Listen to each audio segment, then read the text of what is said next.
Alright guys, today's the day I want to start either cutting the car or at least laying out the cutting of the car. A couple things we got to do first. One, we got to get the front and the back independently jacked up and supported, so when it comes apart, it's not doing a taco thing in the middle.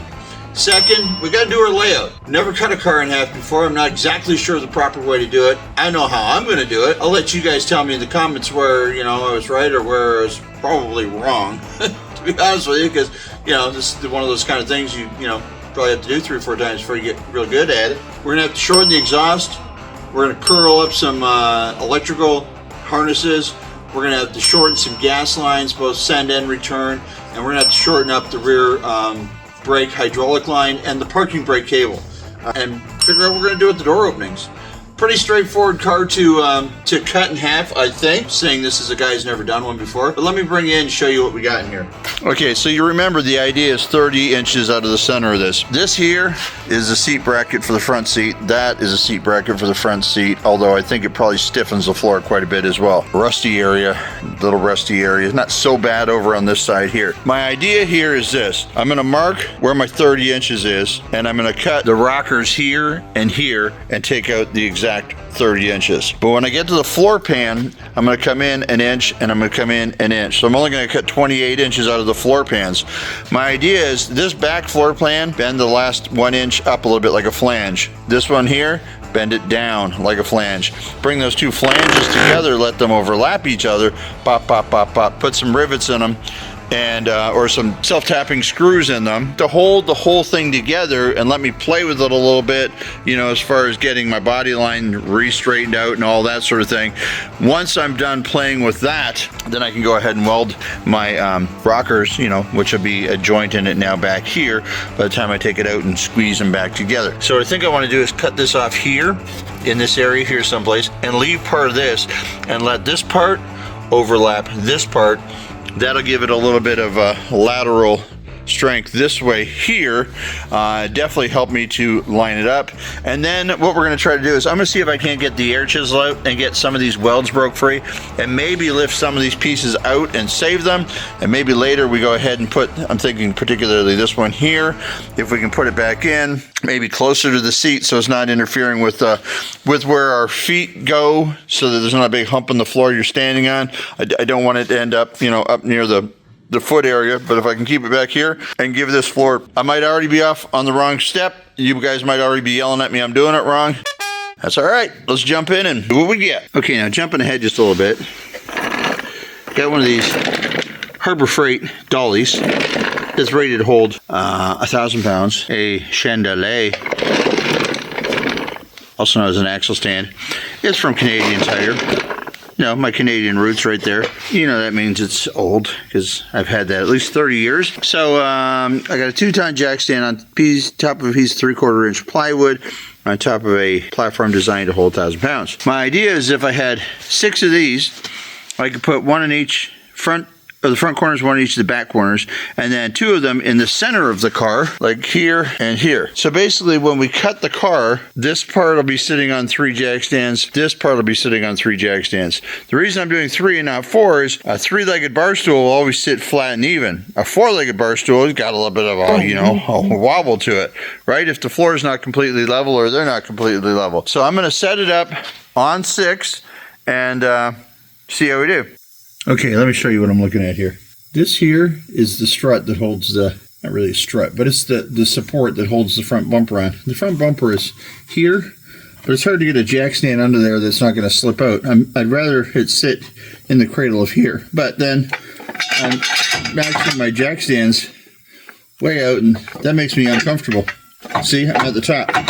Never like to be at the top of a jack stand. Let's get some extra height by taking the wheels off, because then I can lower the car a little bit closer to the jack stand here before the wheels touch the ground. I don't want the wheels touching the ground while I'm doing this. Probably a good idea to get rid of the extra weight as well and get it lower to the ground, so when it falls on me, it's coming from a lower height.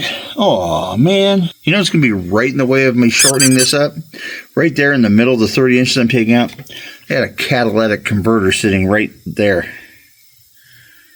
I have straight pipe that. Yeah, let's do that. So some of you are probably saying, well, why don't you just put the jack stands, the two of them underneath the front where the lower control arms lock in?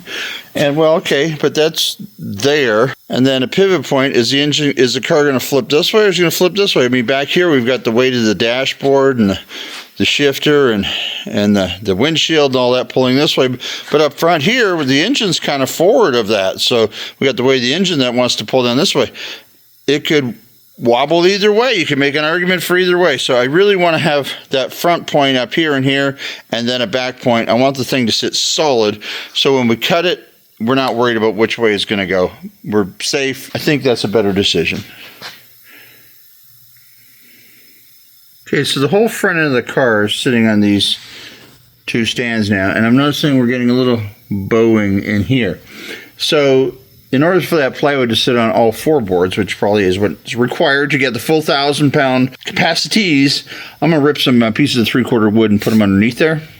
Jack it up, put them underneath there so that we don't have a weak spot in our system. That and, well, these brackets were made to stop this kind of motion, not necessarily to support this kind of motion. They're just not built for that. It was a little creaking when we did it, but I think it was mostly down here and in here and in the Canadian Tire part where we were having the troubles. So let's, oh, what's that? That wasn't supposed to be shoved up in there. I'll have to finish deleting that. All right. Because we're practically an off-road vehicle now with the big tires on here.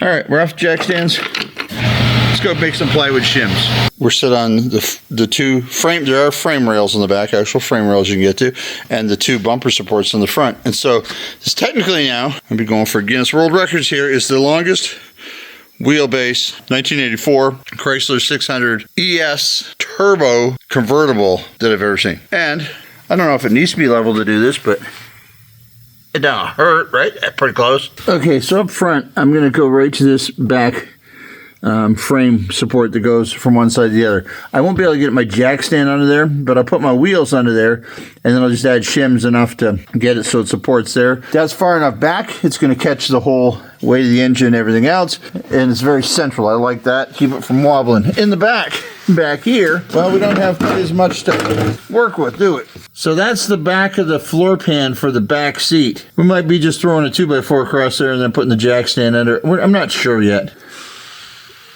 The frame rails of sorts that come back to here, my plan is to leave those intact and cut the floorboards out from on top of them. So they'll actually, the seam between where my cut is will sit on top of those. There's one on each side. They give the car a little rigidity. I got my parking brake cable here. It looks like somebody's monkeyed with that before. Fuel lines coming down here. You remember the fuel pump was out from the other video. And then there's that catalytic that's unfortunately right in the way. So we'll put that online and see if any tweakers want to come pick that up and make their day.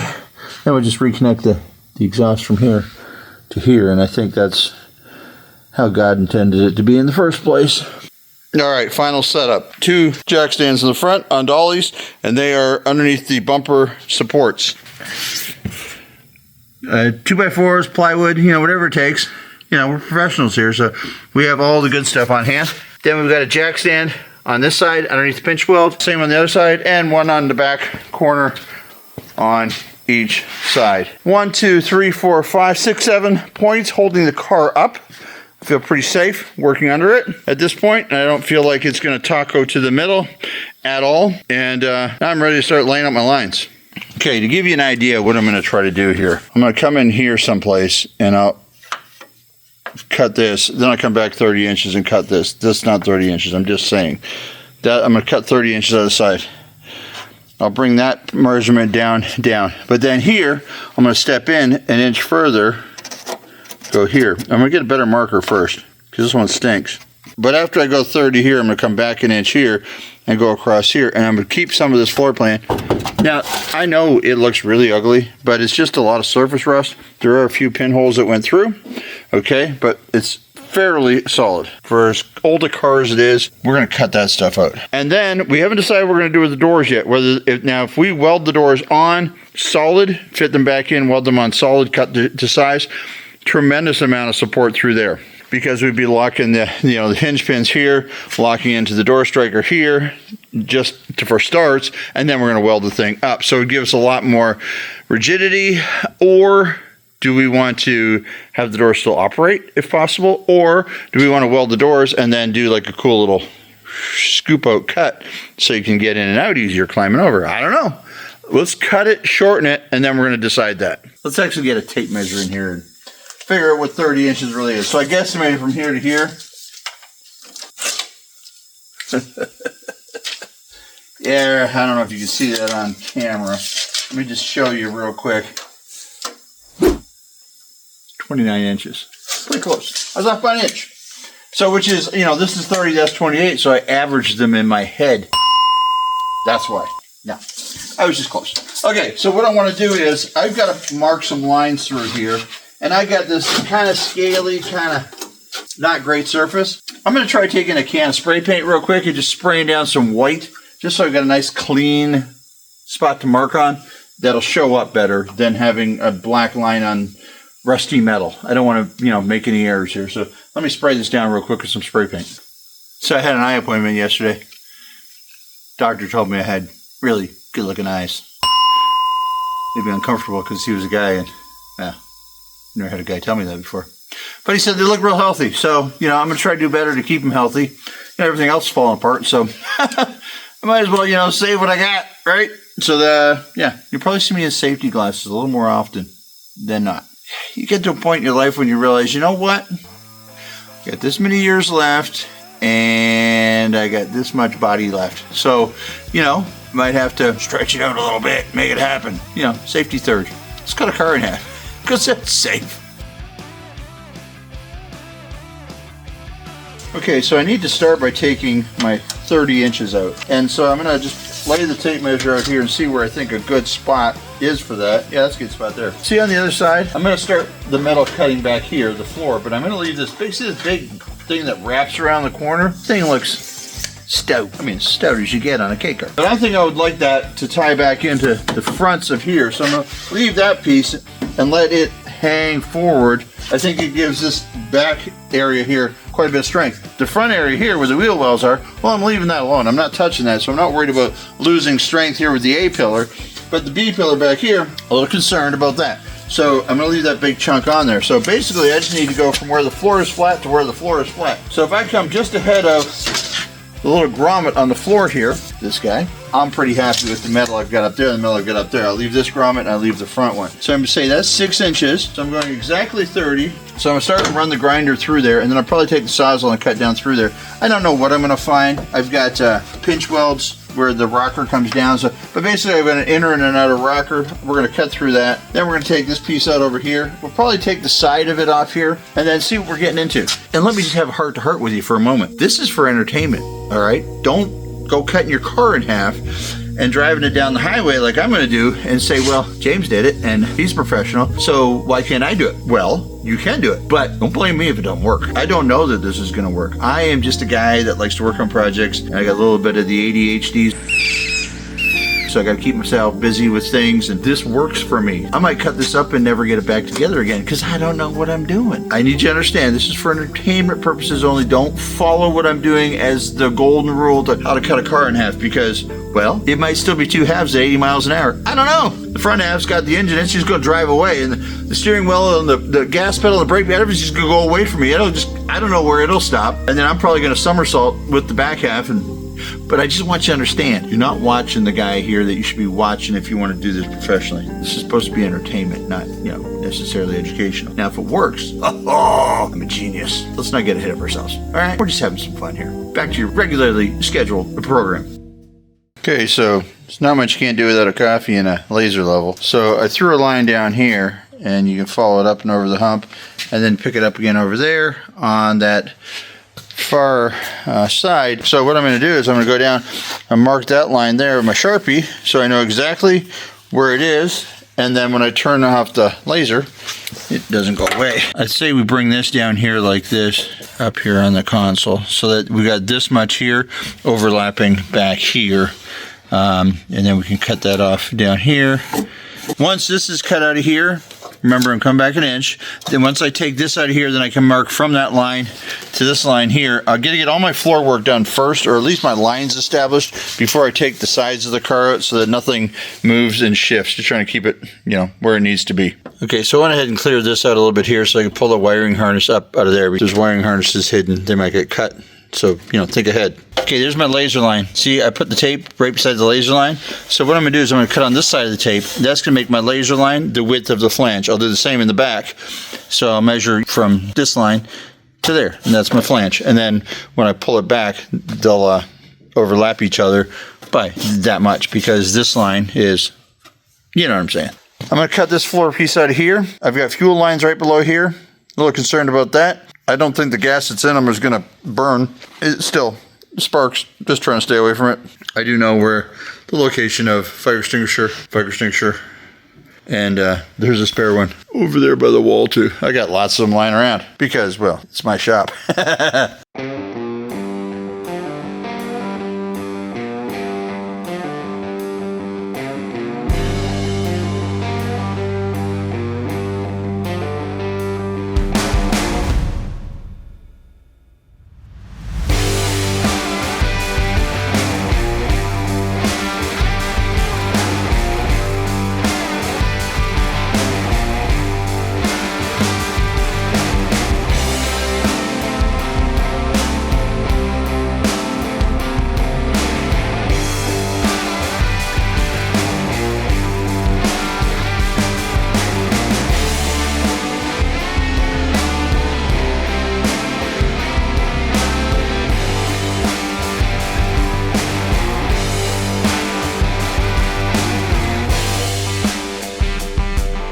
We've got that brace underneath here, comes from here back. That's what I'm trying to save at this point. I need to separate this brace from the bottom brace.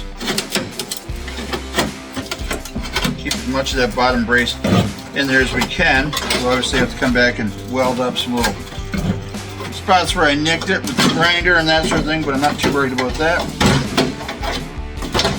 Again, I think taking this side apart will take longer than the other side, because this is our discovery side. This is how we're figuring it out over on this side. Once we get to the other side, we'll be like rocking and rolling. Back to the grinder.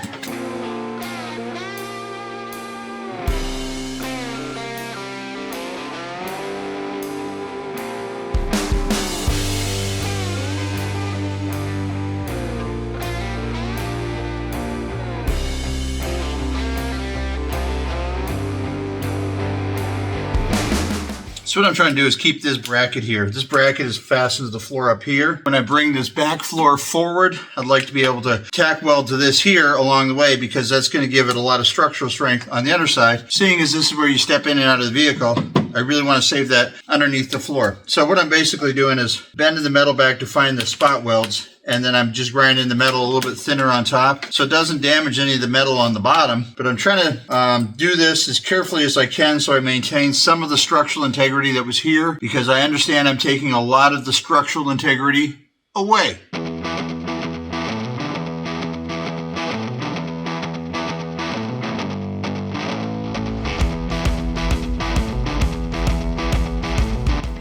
I'm at a point now where I can measure from these marks back my 30 inches. Start cutting the back side out.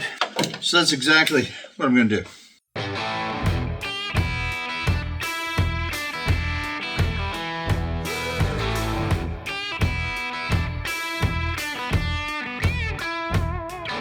So this beam here ends right here. So I think I want to cut the rest of these welds off at the top of here. Get this piece to pry up. See, there's my lines I'm trying to avoid.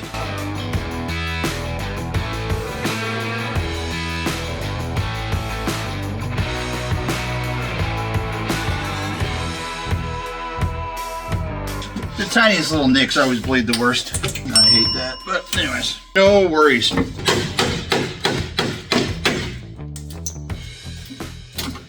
I like to get us cut away from here, but gosh, I got those lines right underneath the floor. They're actually snapping up underneath the floor. Let me see if I can disconnect them. All right, makes sense now. I see why they won't come down. That's where I put the floor jack to hold the back side of the car up. It's holding them tight to the frame.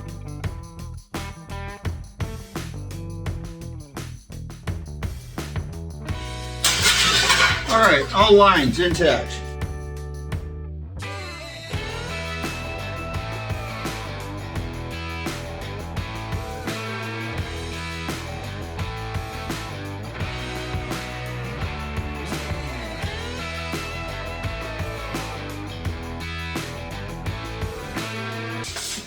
Now you saw me feeling around underneath the floor before I was cutting, right? I had to just double check, make sure that was recording. And what I was feeling for is where these brake lines were. I want to be careful not to cut them. And look at that, 1/16 of an inch off of the metal. Didn't even scar it. Happy with that. All right, guys, so you can kind of see how this is really starting to clear out through the middle here. Next thing we need to do is I want to get these brake lines cut and out of here. So what we'll do is we'll cut them off up here. We'll cut them off back here, and then we'll loop this back in later. But can I cut them with these? No, I can't. Here's what the next goal is. When this and this come together, they're going to move. So what I need to do is, this is the furthest most part I can go back with this, because beyond here is the fuel tank. I got some exhaust going on. I got some fuel tank issues going on. So if we cut this off right here and here, this point here will reach the back of the seat. So then this is what I can weld to the back of here. I'm going to try to weld right to that big heavy tub that goes around and around. Thank you for your service. I'm going to go over there now. These are heavy duty, guaranteed.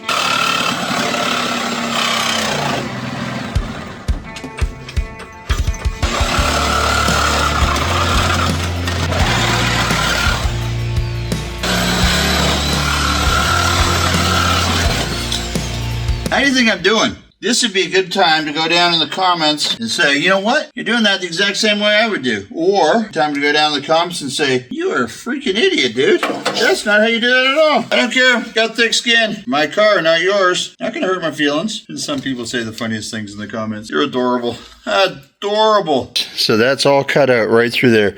This is the only thing left that I got to cut out. This is probably the sketchiest moment of the night. And it just so happens that supervisor number 13 showed up to watch my progress, and now I'm nervous. Come over here, take a look. That whole side of the car is completely... Oh my gosh. Yeah, it's I got this cut to make right here. Well, honestly, guys, I'm going to cut this, and then that's where this video is going to end. And you're going to have to tune in next time to see how it comes apart and pulls back together and stuff. I'll let you see the cut in case anything wild happens. Oh, and by the way, this is a true story, and I wasn't going to tell you because it's kind of embarrassing. Earlier tonight, I was a little mad that I'd spent all that money on earplugs and I couldn't find them. And I spent 20 minutes walking around the shop looking for my earplugs just like this. And then I realized they're right there. But you'd be happy to know I'm wearing earplugs.